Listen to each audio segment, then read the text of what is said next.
Luis Artemio Grajales. Tal vez ese nombre a muchos no les dice nada, pero si digo el padre Grajales, ya muchos de las personas que habitamos en este departamento del Guaviare reconocemos en él no solo un líder espiritual, sino una persona que con sus propios recursos, con su propio dinero, con la herencia que le dejó su madre, hizo un pequeño internado para que los niños y niñas del campo del Guaviare tuvieran la oportunidad de estudiar, de ser alguien y de arrebatárselos a la guerra, como él mismo dice, a los paramilitares, a la guerrilla, al narcotráfico, a esas niñas que de 12 años ya eran madres. Luis Artemio Grajales es un hombre que ha dado todo por su vocación, por su sacerdocio, y que hoy, con más de 80 años, sigue con la mente clara para narrarnos muchas de las historias de esta nuestra bella tierra.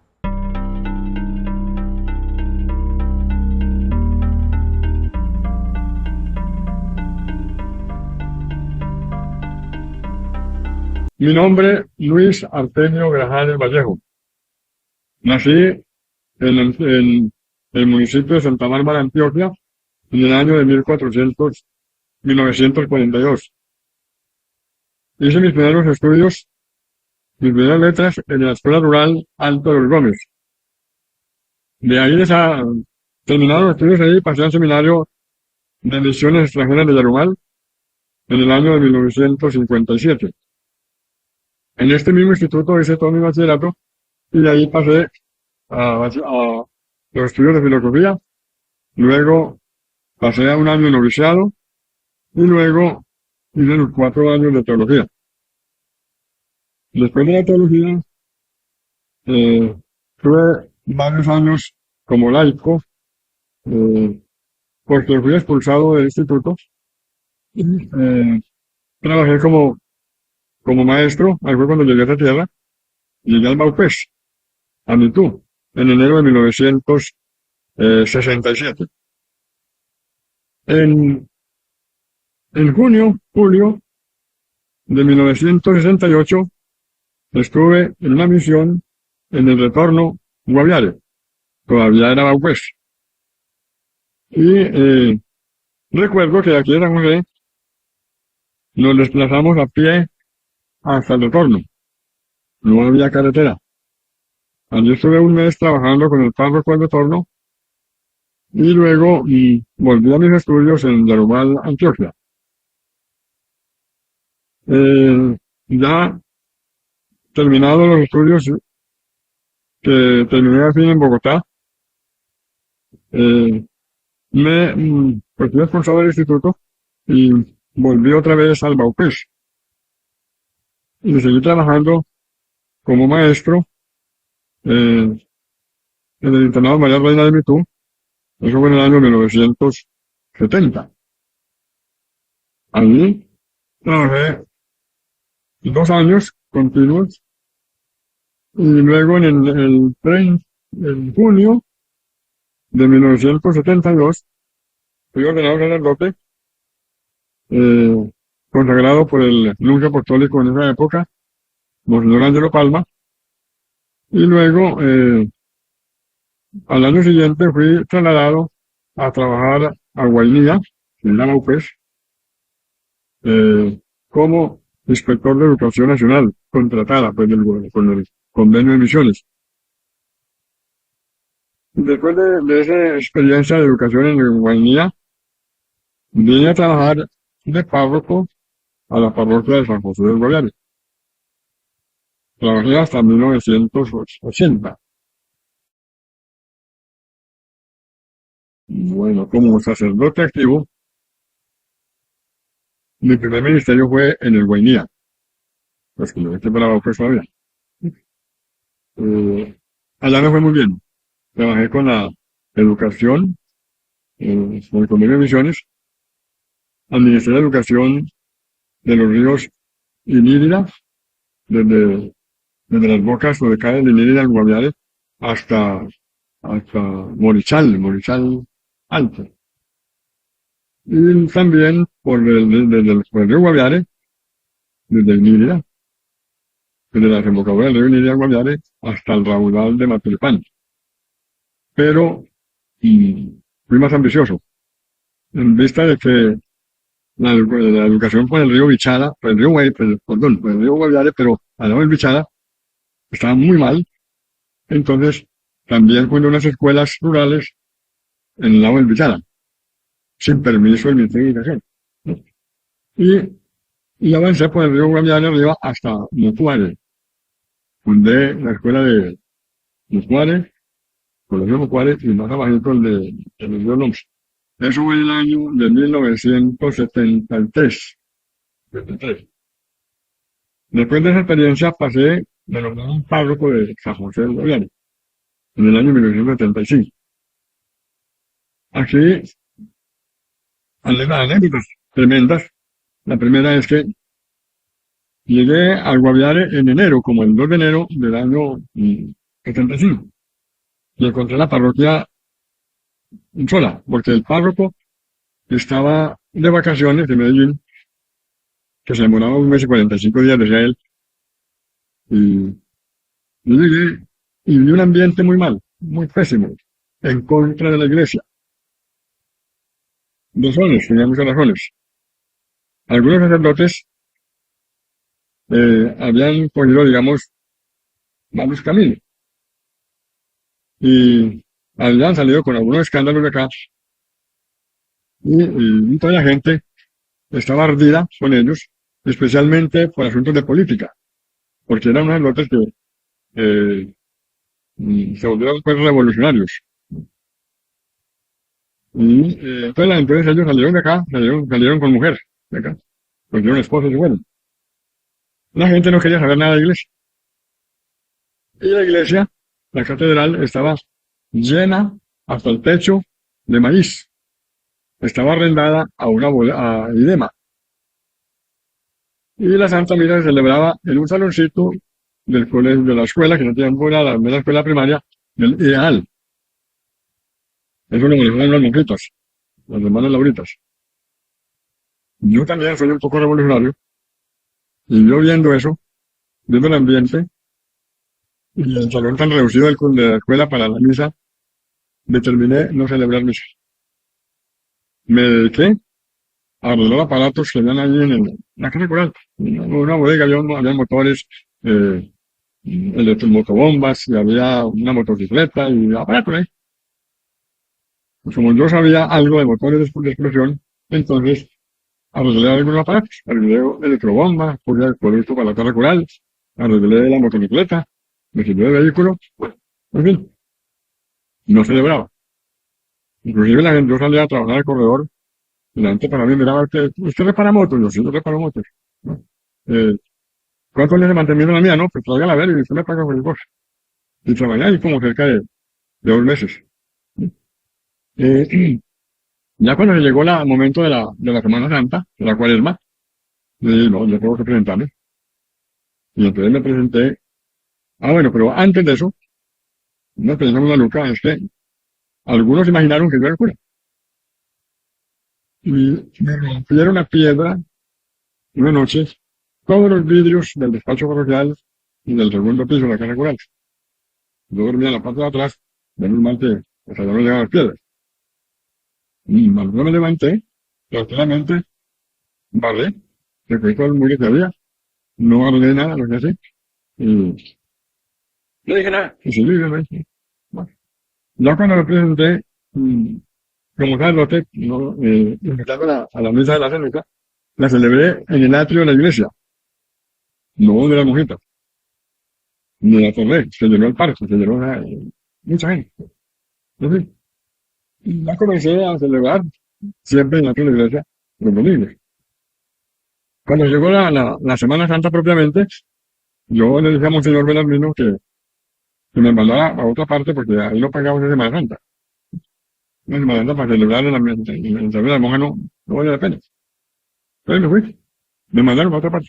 Y cuando yo regresé, ya el párroco había venido y había hecho Semana Santa, y encontré ya la iglesia desocupada. Ya el párroco había mandado a desocupar la iglesia, en vista de lo que yo hice. Entonces, la iglesia desocupada y seguimos trabajando, ¿no?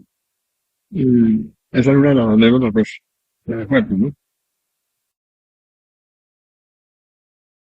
Desde niño, mi mamá me enseñó a rezar. Y ella le pedía mucho a Dios que le diera un hijo sacerdote. Pero a mí no me hacía nada. Yo simplemente aprendí a rezar con ella. Al comienzo me dio mucha brega porque no me dormía rezando el rosario y, bueno, no le hacía mucho caso. Ella me castigaba. Bueno, cuando llegó un momento, estando yo en la escuela rural de Alto de los Gómez, llegaron dos sacerdotes.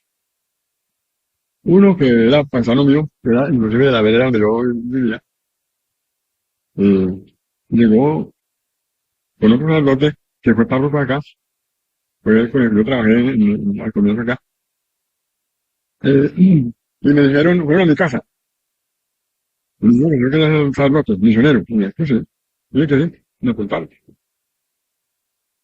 Eso fue en el año de 1956. Y al final del año 56 fue otra vez el padre ese de la vereda, y nos apuntó a varios para los seminarios. Y yo también entusiasmé. Pero mm, el curita quedó de recogerlos un día para llevarlo allá y a mí no me recogió. Bueno, entonces yo me fui por mi propia cuenta. Yo tenía 14 años. Y me fui a Medellín con un señor negociante que trabajaba en la empresa mayorista de Medellín. Él me llevó, yo no conocía Medellín. Y llegamos de donde nos pude hacer, de misioneros. Y miró mi libreta de calificaciones. Me dijo, muy bien, excelente, pero trae un problema.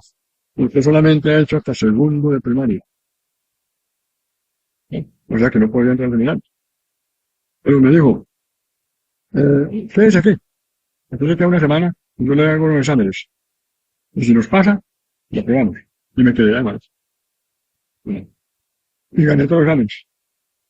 Y cuando terminé me dijo, están aprobado para primero.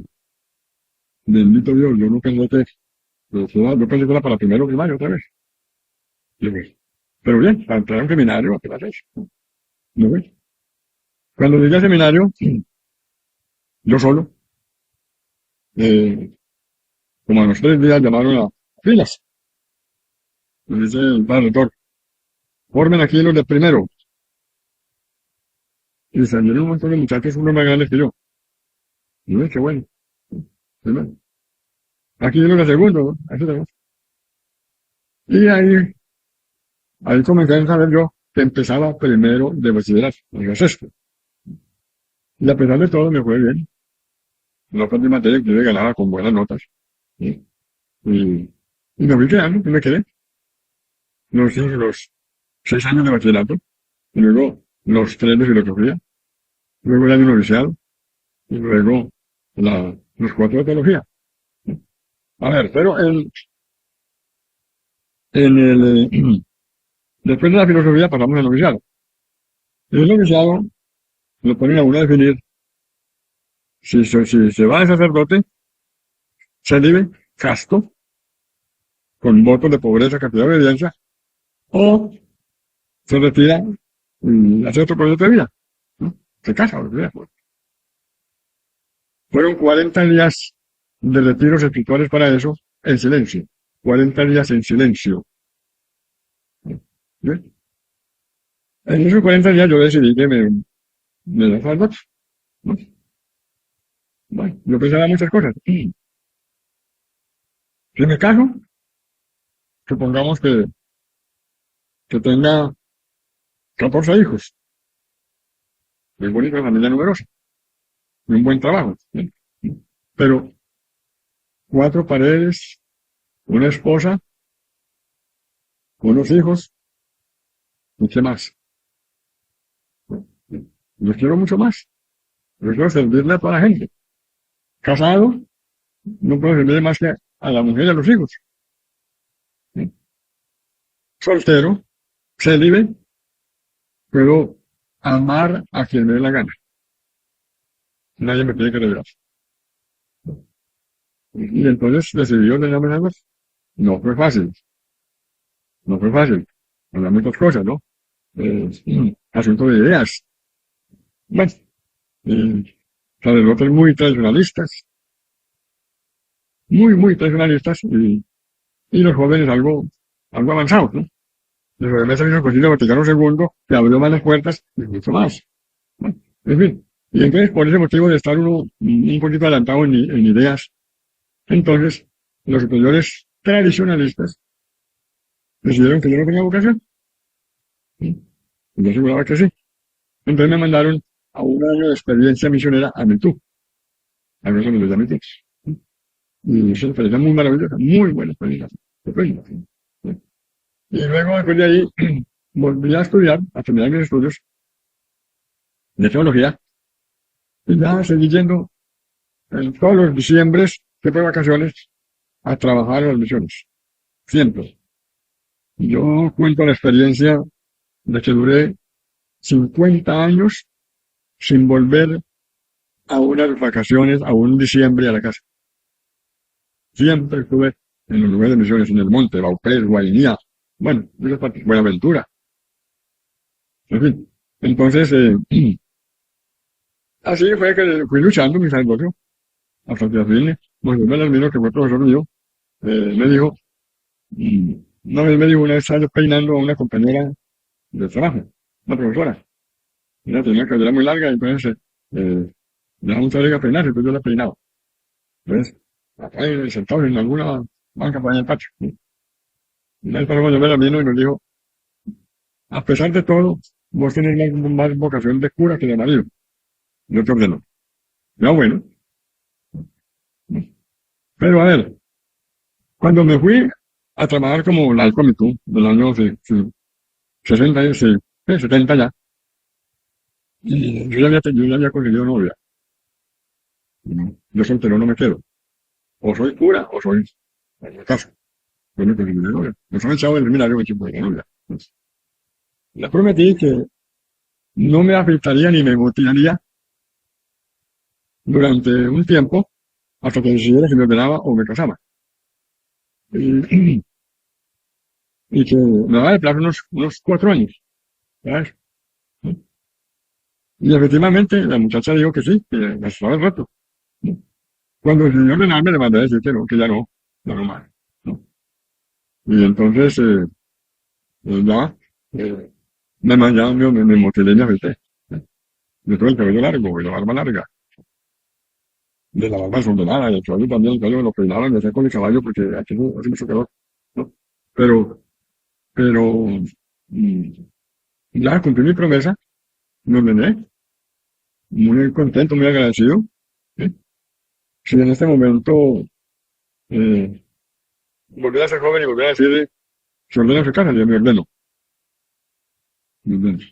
Porque así como sacerdotes, se hacen cosas muy bonitas, maravillosas. Que uno pueda orientar a mucha gente, a muchos jóvenes y aún viejos. Que uno pueda hacer alguna obra de misericordia grande, es maravilloso. Eso da mucha alegría. Aunque se sufre mucho, pero también da mucha alegría.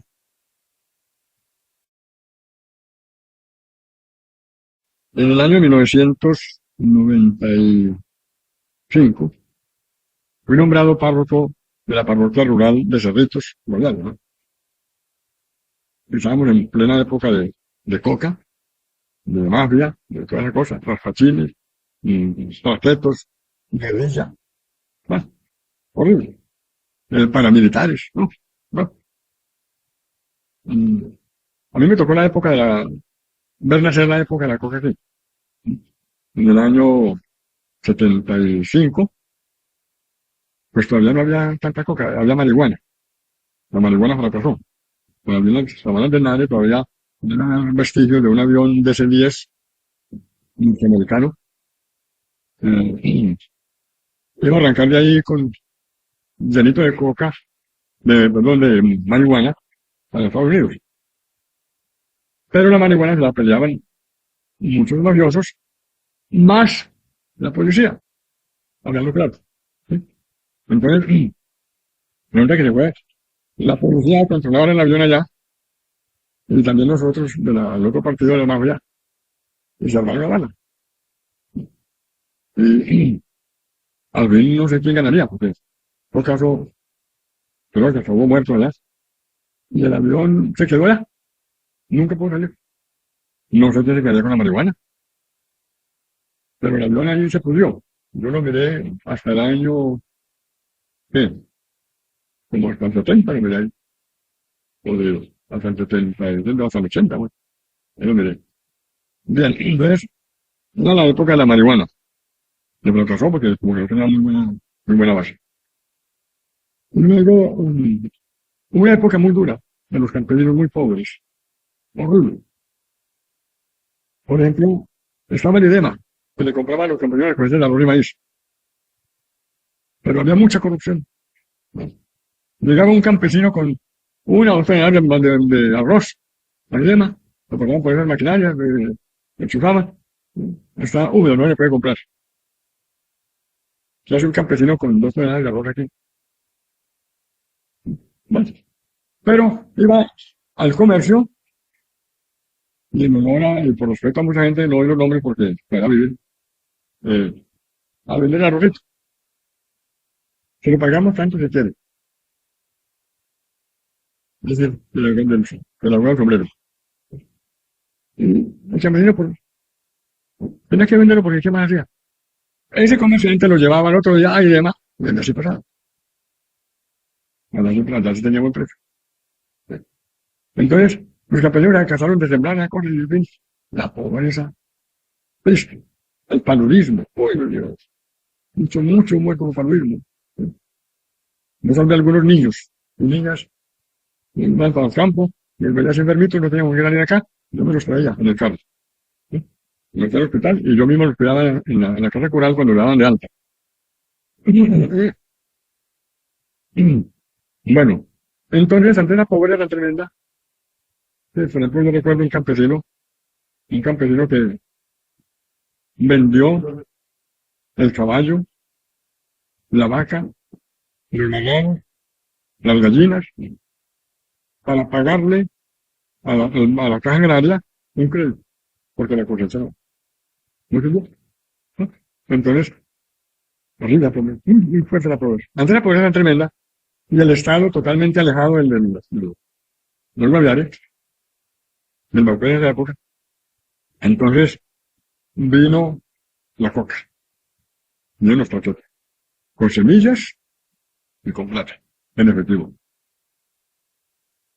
Siempre me tanta tarea de coca, aquí está la semilla, aquí está la plata.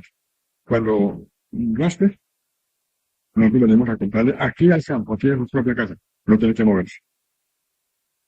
Dígame, ¿quién dijo miedo? También, de la coca. ¿Sí? Bueno, estuvo muy bien lo de la coca. Los caminos sufrieron mucho. Bueno, pero ¿cómo se corrompió?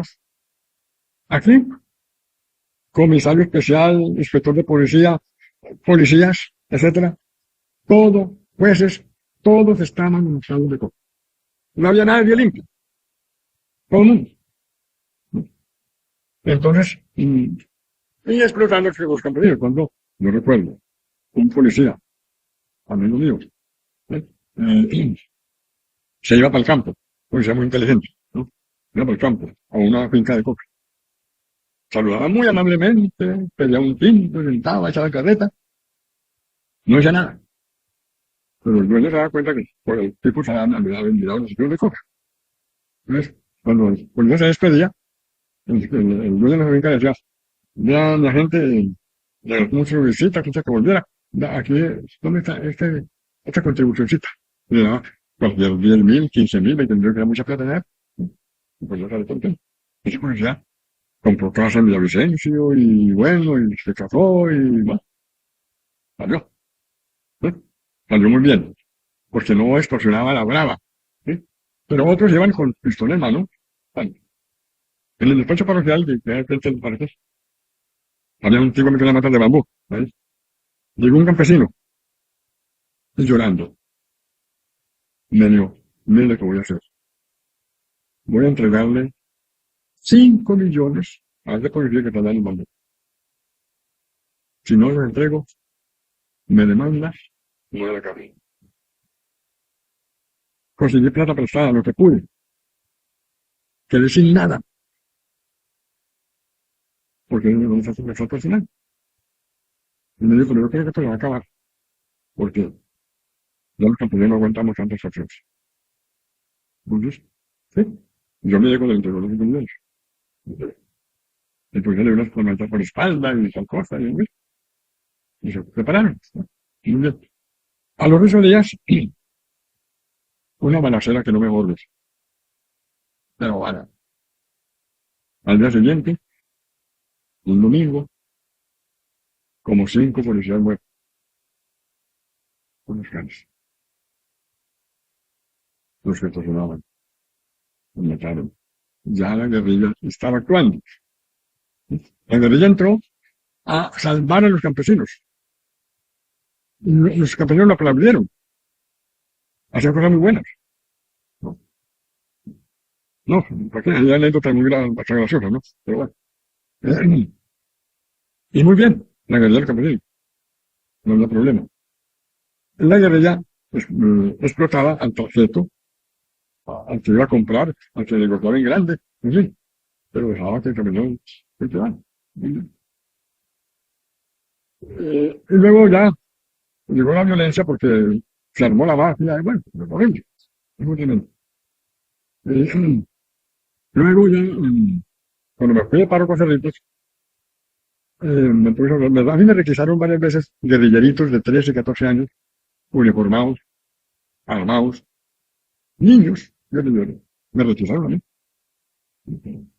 Detrás de cada niño guerrillero era un guerrillero veterano, funcionando, ¿no? Bueno, y una vez entonces, yo vi viendo eso, en ese tiempo no había, en el campo no había bachillerato, fui únicamente primaria.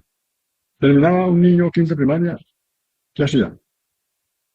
O raspachín o guerrillero. No había otra alternativa. Una niña de cualquier 12 años, ¿qué hacía? Sirvienta, mujer de cualquier raspachín o guerrillero, sí, o marido, no, no más. Yo comencé a ver niñas embarazadas de 12 años y eso me daba muy como cierta angustia porque veía que no tenían futuro. Y lo mismo los niños. ¿Sí? Entonces yo, ahí fue cuando decidí eh, hacer una casa grande aquí en San José. Yo tenía la herencia de mi mamá en efectivo. Y por esa plática, mi hermano, la juntamos y construimos la casa que usted conoció. La hice grande con el fin de albergar ahí niños y niñas que quisieran estudiar aquí en el pueblo, con el fin de sacarlos del conflicto guerrillero, conflicto de paramilitares, conflicto de coca. ¿Sí? Y sí, en ese sentido, creo que hice una buena labor, duró mucho tiempo y hicimos lo que se pudo, ¿no? Realmente hicimos una cosa. Ya después comenzaron a ver colegio en el campo, entonces ya no era necesario el internado. Sin embargo, en este momento todavía se siguen reclutando niños para guerrilla, que seguramente los niños al del pueblo se escaparían de eso, ¿no? Si hubiera un internado. Pero no sé por qué, siendo el internado en esos territorios algo tan necesario para los campesinos, no cerraron. Por ejemplo, la CDR tiene locales para internado de niños y niñas, y eso funcionó muy bien. No, lo cerraron. Y en los colegios del campo también van los guerrilleros a rescatar a los niños. Eso no debería suceder, pero de hecho está sucediendo. Bueno, siendo profesor en la CDR, una niña pues de unos, que tendría que unos 14 años, creo yo, más o menos. Unos 13 o 14 años estaba haciendo séptimo, me parece. Esa niña sufría mucho, o comenzó a sufrir mucho después de que murió un señor que la apoyaba mucho. Esa niña tenía problemas de que la mamá la echó de la casa porque la mamá se consiguió otro marido y ese marido nuevo no le gustaba a la niña, le caía gorda. O la niña o usted. Y la mamá dijo, no, pues usted. Y sacó la niña, ¿no? Entonces aquí la cogió una familia, y el señor de la familia lo apoyó mucho, la tenía estudiando, Murió el señor y la esposa del señor. De hecho, este señor no me sirve porque fue un peligro para mí. Me puede mandar por trabajo, por ejemplo. Va a ver qué mamá. La mandó a buscar a la mamá en vacaciones. No, ya se fue. Llegó a la casa por allá en otro departamento y la madre le dijo, ¿usted qué vino? Usted no sabe que mi marido no la soporta. No la busque posada en la vecindad, porque usted no tiene por qué. Una mamá. La niña me llamó por teléfono. Recuerdo muy bien, al final de diciembre. En diciembre. Ella sabía que tenía internado. Y me dijo, profesor, ¿será que usted me puede recibir en su internado? Y yo, claro que sí. Yo no sabía nada de eso. Claro que sí. ¿Y me puedo ir ya? Y yo, claro. Pues véngase. En diciembre no había alumnos, ¿no? Porque las vacaciones, ¿no? Entonces, allá llegó un 2 de diciembre, un 2 de enero. ¿Sí? A la niña le tocó trabajar para conseguir el pasaje y venirse. ¿Sí? Llegó a la casa con la ropita en una bolsa. ¿Sí? Y la recibió con mucho cariño. Le metieron una pieza. ¿Sí? Y tranquilo, no se preocupe. Yo me hice como su papá de ella, ¿no? Y le di todo. Ropa, uniformes, útiles, todo. Todo que necesitaba. Así que en la casa, sí. Hasta que terminó bachillerato. Y terminó bachillerato me dijo, yo quiero ser enfermera. La carrera vale mucha plata, ¿no? No, pero entonces me dijo, bueno, pero yo la mandé, y la mandé para Medellín, a que viviera en la casa de una hermana mía, y yo le mandaba a mi hermana algo para ayudar a sostenerla, y mi hermana no le cobraba la habitación, ¿no? Ahora se fue. Se perdió la universidad de la cirugía y no puedo pagar. No puedo. Entonces, digo, ya, aunque sea auxiliar de enfermería. Ya, bueno, yo le pago entonces eso. Se inscribió en el instituto de enfermería, auxiliar de enfermería, y allí se graduó, ¿no? Yo le busqué puesto aquí, y le iban a dar puesto en el hospital. Ella no lo aceptó. Yo no, es que me voy para allá y a la pierdo el tiempo, pues ya no salgo. No puedo eso. Y se quedó. Trabajó como en muchas cosas, ¿no? Vendedora en un almacén, así, en fin. Lo estuvo. Y pasaba hojas de vida. Hasta que logró ubicarse en un hospital, en el Pablo Tobón Uribe, que es el buen hospital. Y allá trabajó un tiempo, hasta que pasó a otro hospital que no recuerdo cómo se llama.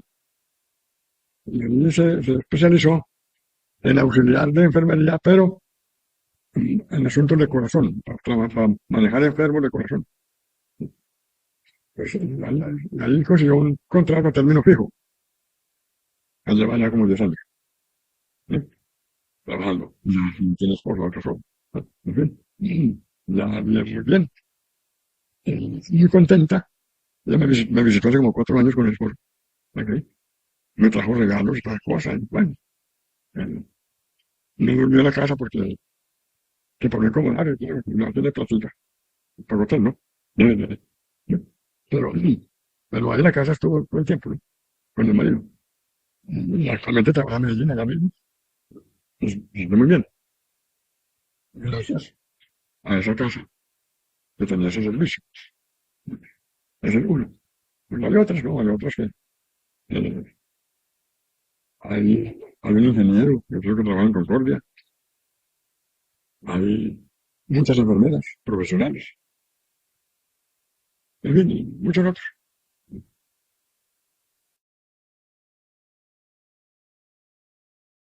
Una vez salvé de morir a una niña por Buenaventura. Iba yo navegando por el río Raposo, a una misión de Navidad y me aclarara 2 meses. Íbamos a Palanca, porque el río no es profundo y es muy correntoso. Entonces, Uno va en la canoa, pero con una palanca que ponen toda la palanca al piso en el río y se empuja, ¿no? Es una verdad muy lento. Bueno, de pronto me da un viejito, un señor, no tan viejo, pelur, de esos morenitos, ¿verdad? Que estaba trabajando, estaba cepillando una tabla. Yo le pregunté desde el río, le pregunté qué estaba haciendo. Yo, estoy haciendo un ataúd. Digo, ¿para quién? Ya se murió, mío. Todavía no ha muerto. Va a morir ahorita. Pues a mí me impresionó eso. Me entré. ¿Quién se va a morir? Me mostró una niña que estaba desnuda, pero un esqueleto completo. Muy malita.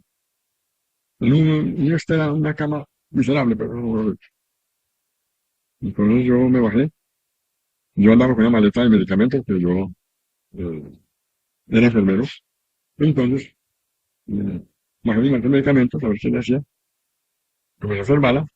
Tenía mucha fiebre, mucha fiebre. Primero que todo la bañé.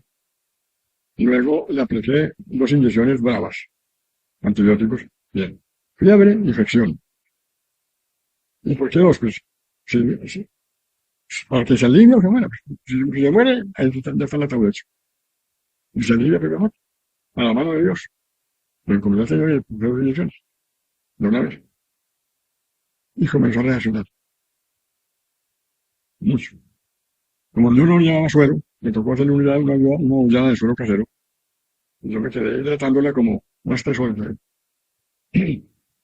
Cuando ya vi que la niña ya mejoraba, me fui y le dije al Señor, si su hija se muere, me la lleva al pueblo para enterrarla, al cementerio. Y si no se muere, me manda a llamar para luego volver acá y darle más medicamentos. Y no llegó, no me mandó a llamar, ni tampoco me enterrar. Como a los 15 días vi que subía una canoa con un mantel blanco por encima. Y yo me bajé para el pueblo. Y la señora se llegó y bajó ese muerto, ¿sí? Y él paró. Un muerto no se para solo. Me bajé a ver si era. La niña. Ya se paraba. Ya medio caminaba. ¿No? Y no, eso es estupendo. Me la llevé en brazos. Para el cuarto de yo estaba. Allá habían 2 camas. La puse en la cama y yo la otra.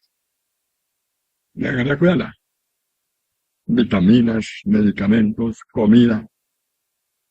Como a los 15 días la niña, yo no lo aguantaba. Necia, cansona, de todo, para todas partes. ¿Sí?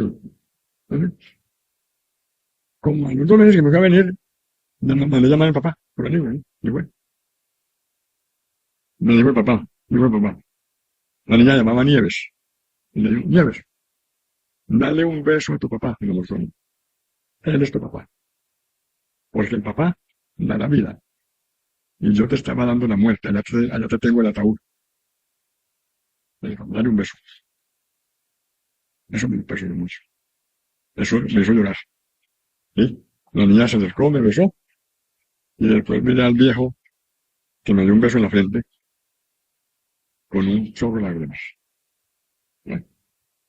Pero qué alegría. Si no paso yo, se muere de mí.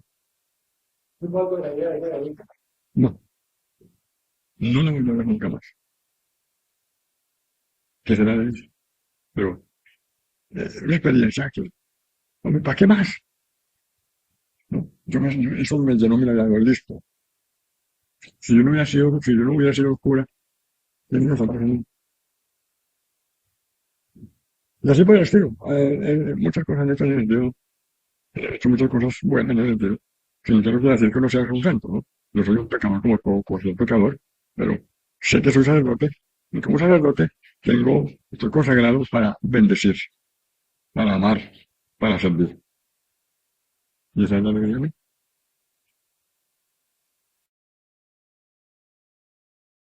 En cuanto a mi labores, me retiro cuando ya no sea capaz de nada.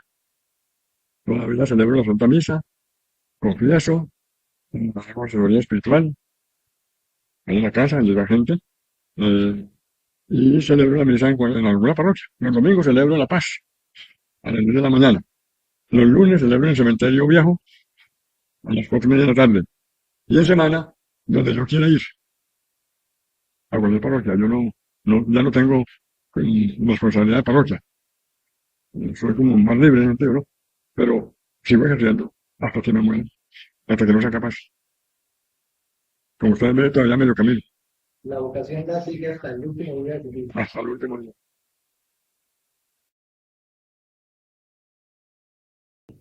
A ver, yo he estado muy preocupado en estos días, viendo la situación del país. Tanta polarización, tanto odio de un lado para otro, ¿no? Por ejemplo, dicen los de ultraderecha que el presidente Petro siembra odio, pero el odio se da entre dos contendores, entre dos. Uno solo no genera odio, entre dos.